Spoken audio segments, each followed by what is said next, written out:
Selamat siang, nama saya Siti Husnul Khotimah, NPM 1842035 dari Universitas Internasional Batam, Fakultas Ekonomi Jurusan Akuntansi. Di sini saya akan mempresentasikan bagaimana cara saya menguji data statistik. Untuk pertama, saya akan share screen bagaimana supaya terlihat di layar. Pertama-tama kita buka aplikasi eViews-nya.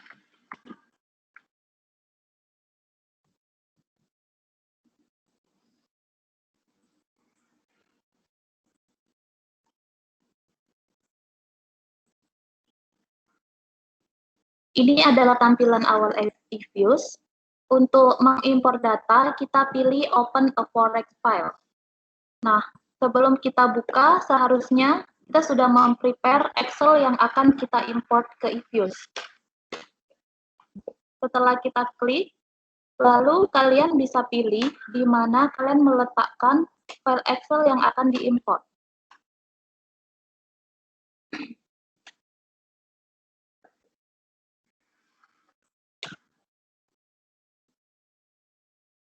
Lalu tekan Next, hingga muncul tabel seperti yang terlampir. Pastikan basic structure-nya adalah date panel, cross-section-nya kita buat kode, date series-nya tahun. Setelah semua sama seperti yang saya sebutkan, klik Finish.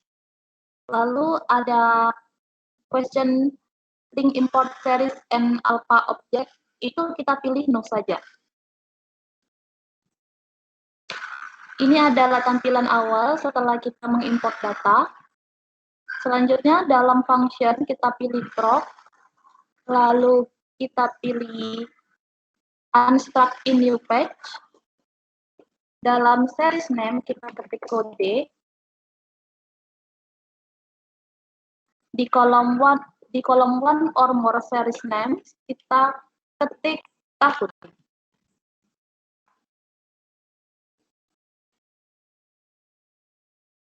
Lalu kalian bisa arahkan kursor ke sembarang, lalu ketik K pada keyboard. Muncul kode, klik 2 kali. Di sini kita akan menguji data statistik deskriptif dahulu. Pada function kita klik view, lalu deskriptif statistik. Nah, di sini ada list of ordinary and full dalam kurung specification with tanda tanya series. Maksudnya di sini adalah kita ketikkan atau tuliskan variabel dependent dan variabel independent. Untuk lebih mudahnya, kalian bisa ketikkan ini dahulu di Word lain atau di media lain, lalu bisa copy paste ke dalam list ini.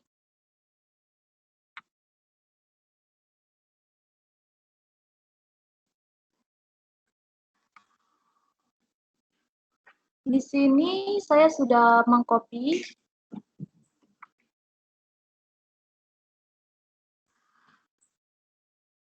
Jika sudah, pada pilihan sampel, kita pilih common, lalu OK. Nah, ini adalah hasil data uji statistik. Kalian bisa copy dan pindahkan ke file Microsoft lain untuk menyimpan hasil dari uji data.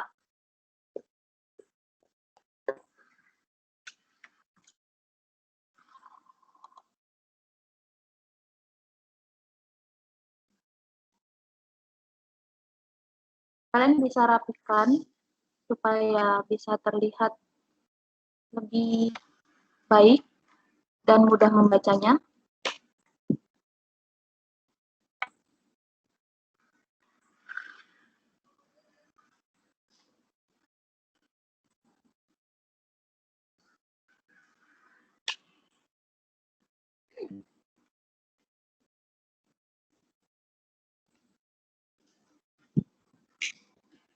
Lalu kita kembali lagi ke eViews.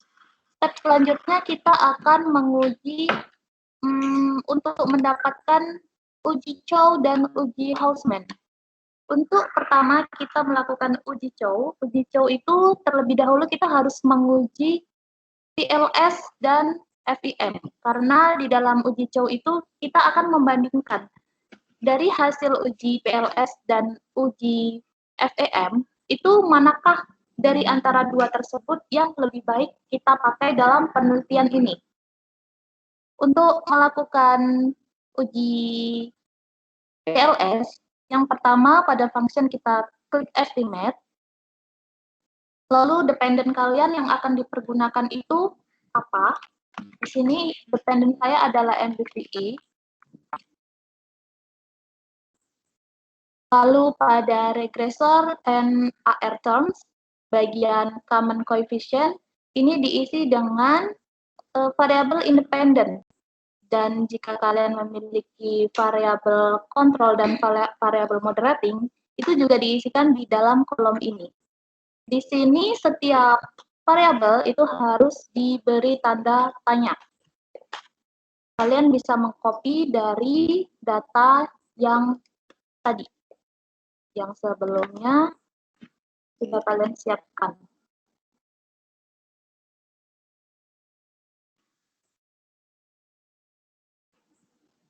Untuk PLS, itu di cross section tetap non, di periodnya tetap non. Setelah tampilan seperti ini, kita langsung klik OK. Dan ini adalah hasil dari uji PLS. Kita bisa copy. Lalu letakkan pada word line. Dan jangan lupa kita kasih indikatornya adalah uji PLS.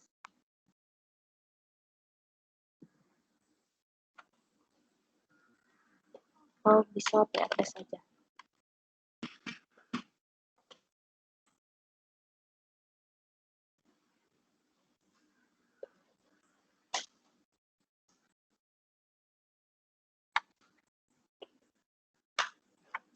Kembali ke Ifuse.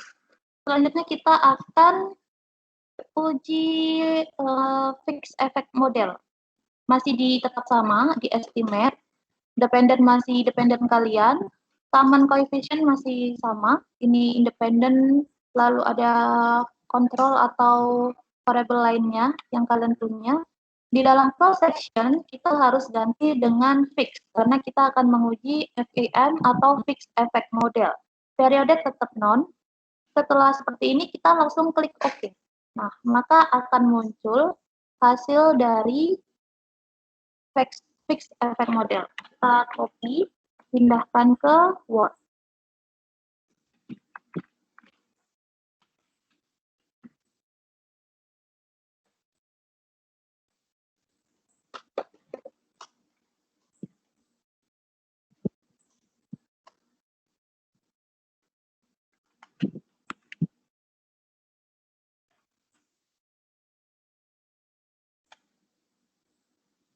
Setelah melakukan kita uji PLS dan uji FEM, maka kita akan menguji Chow. Uji Chow itu untuk membandingkan manakah dari FEM dan PLS tadi yang akan kita gunakan. Untuk uji Chow, kita ke View, lalu ke Fix atau Random Effect Testing, pilih yang bagian redundant fixed effect atau likelihood ratio. Ini langsung muncul hasil uji Chow. Kalian bisa langsung copy dan paste di dokumen lain.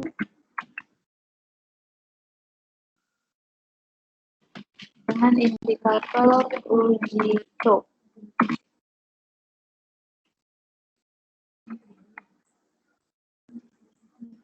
Nah, dalam uji Chow ini yang kita perhatikan adalah bagian cross section chi-square dan probability.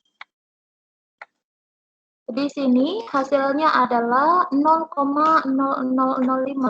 Maka 0,000 maka hasilnya 0,0003 ya.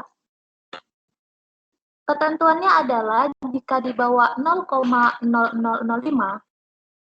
kita lebih bagus menggunakan fixed effect model. Dan jika hasil cross section chi-square bagian probability-nya di atas 0,0005, itu kita menggunakan PLS. Maka di sini hasilnya adalah 0,0003, lebih baik kita menggunakan fixed effect model. Oke, selanjutnya kita akan uji Hausman. Sebelum uji Hausman, kita terlebih dahulu harus uji random effect model untuk membandingkan random effect model ataukah si fixed effect model yang lebih bagus kita gunakan di dalam uji Hausman. Maka yang pertama, kita kembali ke Ifuse, lalu kita akan uji random, tetap di estimate. Di bagian cross section kita pilih random, period tetap non, lalu kita klik OK. Keluar hasil dari random effect model. Itu bisa di-copy ke Microsoft Word.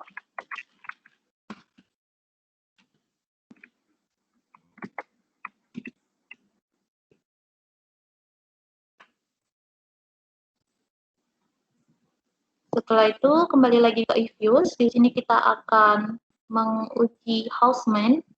Pada function kita klik view, lalu fix atau random effect testing.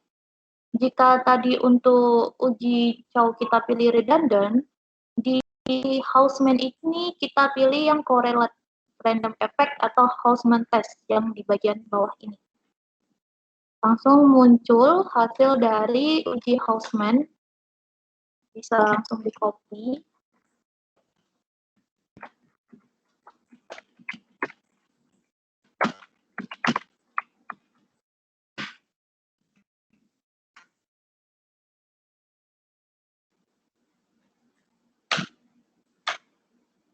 Dalam uji Hausman ini kita juga lihat ya bagian cross section randomnya dan probability menunjukkan angka 0,0005.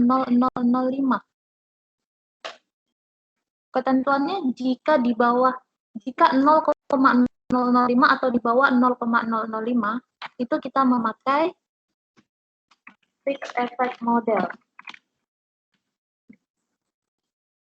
Dan jika di atas 0,0005 kita memakai random. Jadi ini hasil kita, probability cross section randomnya adalah pas di angka 0,0005. Jadi kita memakai uji FEM.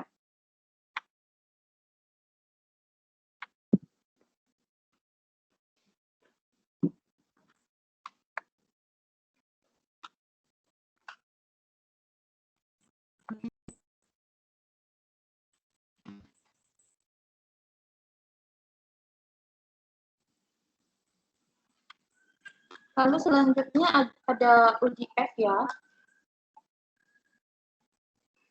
Di uji F ini kita lihat dari hasil uji Hausman kita menggunakan FEM ya. Lalu kita kembali ke dalam Ifuse, kita ke uji FEM, ganti dengan fix.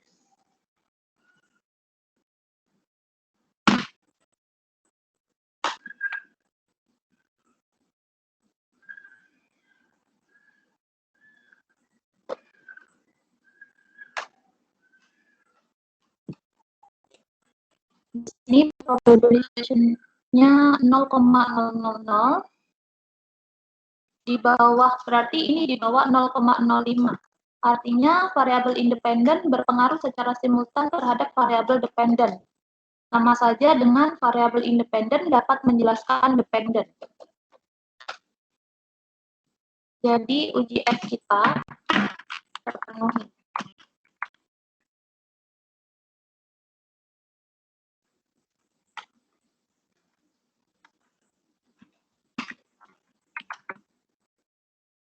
Lanjut dengan uji P.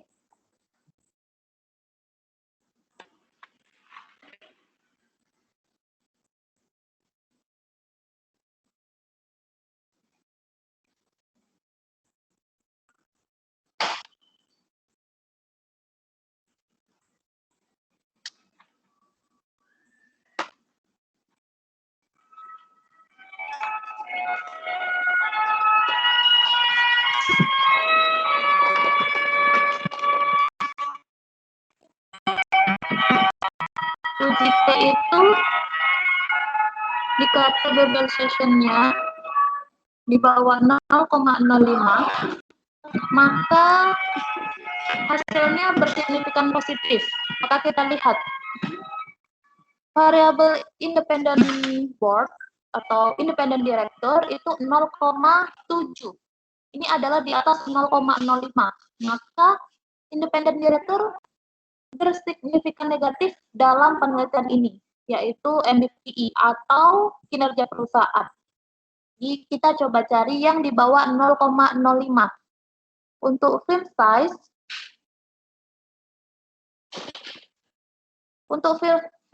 itu signifikan positif. Selebihnya di sini ada film age itu 0,005 sekian. Jadi ini kita masih golongkan negatif. Hasil di sini kalian bisa copy ke data Word. Sebenarnya yang signifikan positif adalah variabel film size. Sedangkan yang negatif ada independent director, ada dewan direksi atau board size, ada ownership ada 4, itu ada family, foreign, block, dan institusional. Lalu untuk variabel team size itu juga negatif. Team size, team age, not dividend, payout ratio, dan leverage itu juga negatif.